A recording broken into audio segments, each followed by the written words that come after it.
And we also have quite a lot of sick people because 1 out of 6 reported that their health was fair or poor. So we have a big spectrum. Okay, so what do you think we found? Now, I'm an academic, I'm afraid. I'm going to publish this.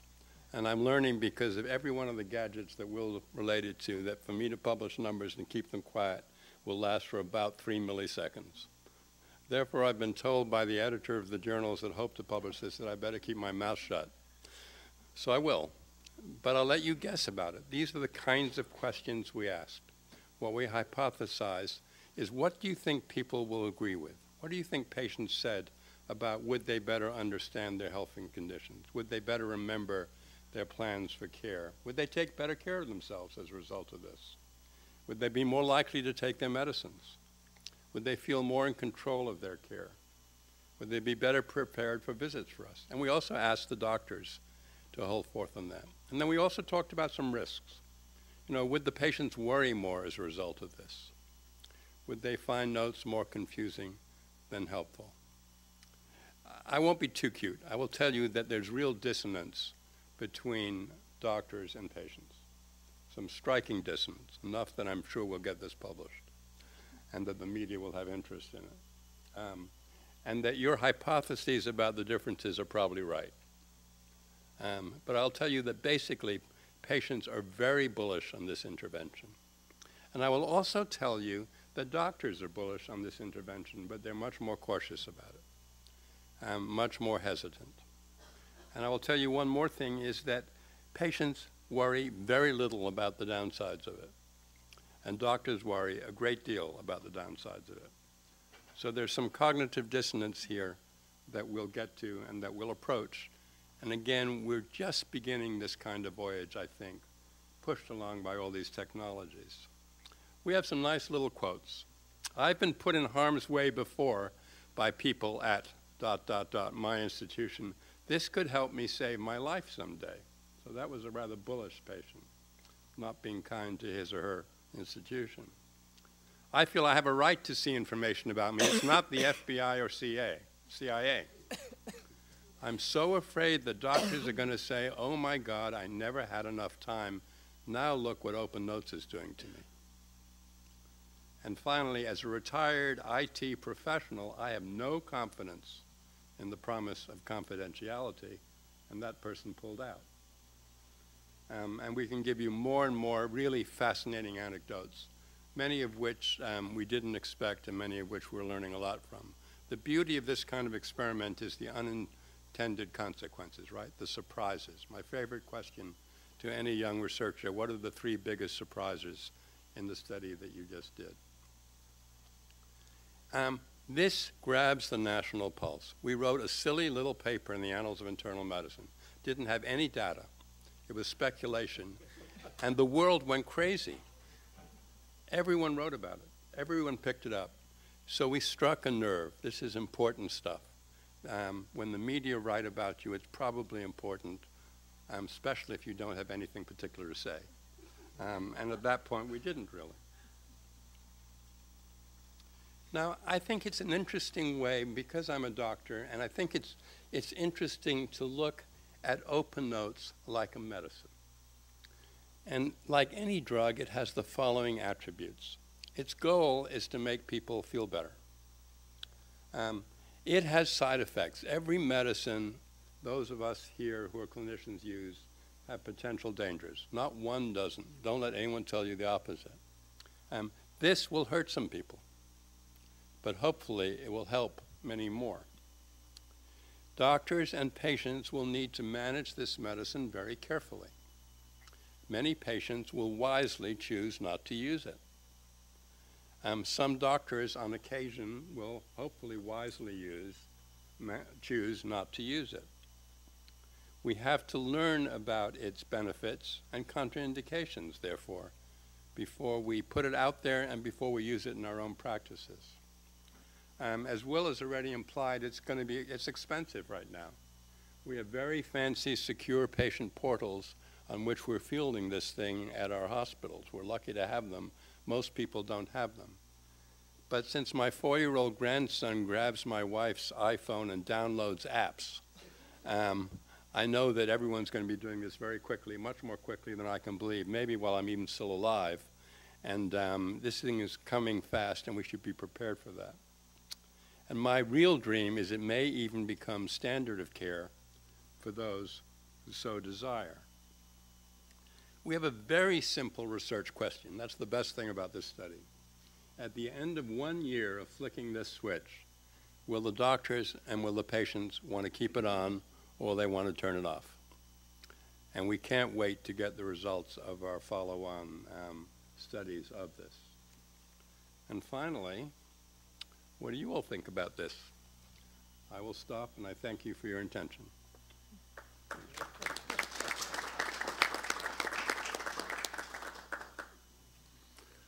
I want to thank the three of you for what's been an extremely interesting set of somewhat different perspectives on consumer engagement and I think the issues.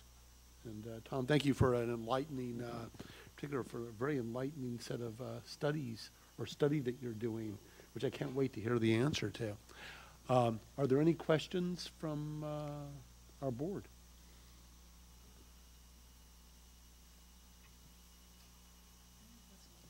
Okay. Laura. Will, in listening to what I thought was a dynamic and interesting presentation, and this sense of almost feeling like I can't breathe because I feel overwhelmed at what's coming down the pike, and some of this is a reflection of the work that we're doing at the Rhode Island Quality Institute with the 3 different grants that we have, and we have just people coming at us from all sides saying, my app, this one, this will work.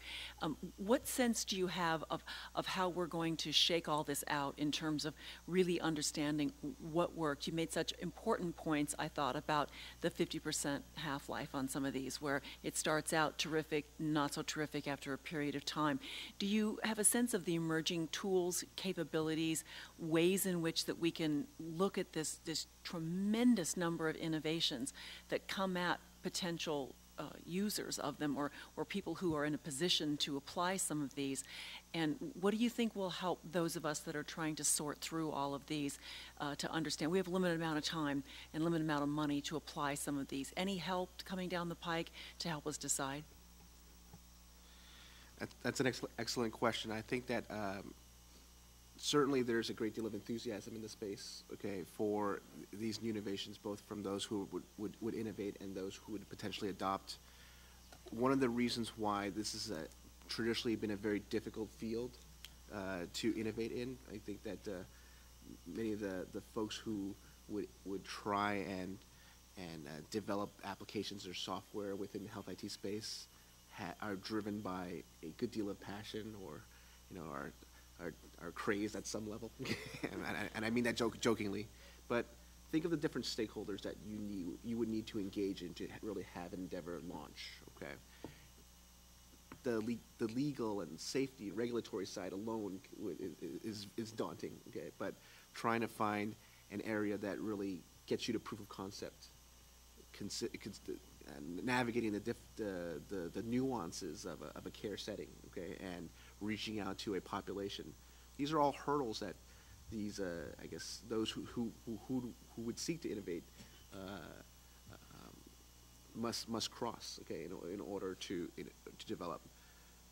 If I were to begin an analysis in the space, I'd first start at the class level, looking at I guess, a portfolio of like technologies that offer very similar goals, okay, and certainly. As one might approach investing, a diversification strategy is one to be, I guess, embraced. Doing a good deal of market analysis on what are, I guess, large, I guess, classes of technologies that might displace something that you're currently working on.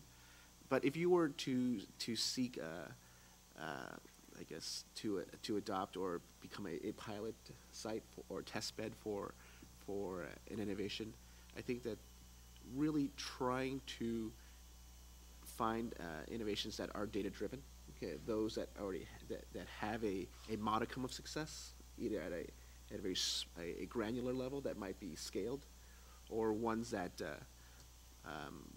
may be, I guess, ramped up from a one disease category to maybe 2 or 3. I'm very wary of those who propose to boil the ocean and have the solution to all of your healthcare woes on a USB drive, right? And certainly there are those who offer that solution, but we, just like any other research endeavor, start off small, start off slow, okay.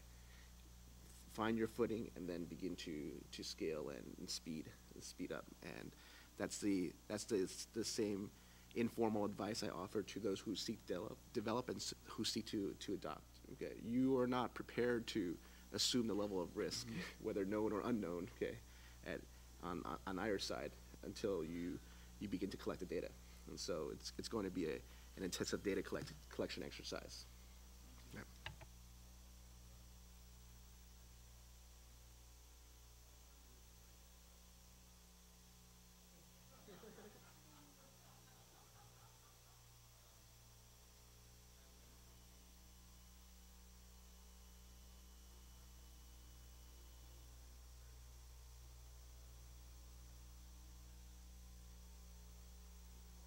Toward me, by the way, and not to the patient. I was very struck by how little the patient's voice had anything to do with which new thing I should use for my hospital or for my practice or what have you. That's still a revolution in the making, despite Alice's best hopes. Secondly, this country is based on that you need to be able to go into a store and find 75 different fragrances of perfume before you choose just the one for you, right? That's a very American way of doing business. I suspect there are other countries that have fewer perfumes and do quite well anyway. And I'm not sure how we will winnow those down. So I think it's one of the reasons I've chosen the tack anyway of saying, what are basic principles? And then things will fall into place around it. Let's take open notes.